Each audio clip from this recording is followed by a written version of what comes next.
All right, the court's staff's been made aware that the jury's arrived at a verdict, so we'll let them step down and announce it. Just out of respect to the jury, just keep your reactions, if any, to yourself, and we'll deal with it. All righty.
All right, you can have a seat.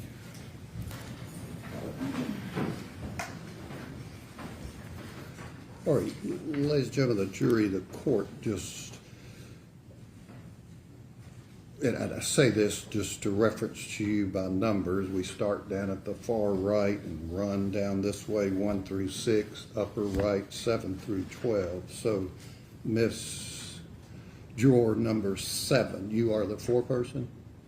And the jury's arrived at a unanimous verdict? Yes, All right, if you would, please, ma'am, stand and announce that verdict on behalf of the jury. We, the jury, find the defendant Blaise Allen Taylor for count 1, guilty of second-degree murder. For count 2, guilty of first-degree premeditated murder. For count 3, guilty of first-degree felony murder during the commission of a felony. For count 4, guilty of first-degree felony murder during the commission of a felony. All right, if you'll turn that document in, please, ma'am.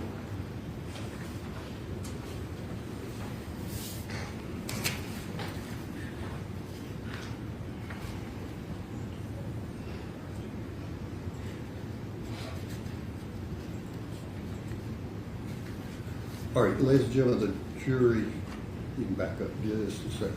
Ladies and gentlemen of the jury, you've heard your foreperson, juror number 7, announce your verdict in this particular case, that you found Mr. Taylor guilty in count 1, second-degree murder, in count 2, first-degree premeditated murder, in counts 3 and 4, felony murder during the commission of a first-degree murder. I'll ask you if that is your individual verdict. If it is, you would indicate it is. If it's not, you would indicate it's not. Juror number 1, is that your individual verdict? Yes. Juror number 2, is that your verdict? Yes. Juror number 3, is that your verdict? Yes. Juror number 4, is that your verdict? Yes. Juror number 5, is that your verdict? Yes. Juror number 6, is that your verdict? Yes. Juror number 7, the foreperson, is that your verdict? Yes. Juror number 8, is that your verdict? Yes. Juror number 9, is that your individual verdict? Yes. Juror number 10, is that your verdict? Yes, sir. Juror number 11, is that your verdict? Yes. Juror number 12, is that your verdict? Yes. Okay. All right, thank you very much. As you know, we'll need to discuss with the attorneys further issues in this case. Don't discuss the case any further. We'll get back with you here shortly.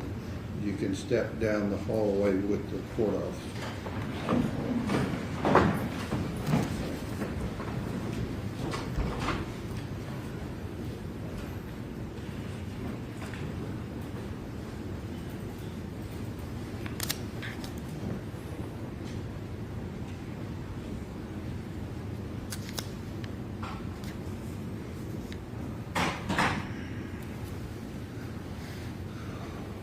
right, Mr. Taylor, you've heard the verdict of the jury in count one.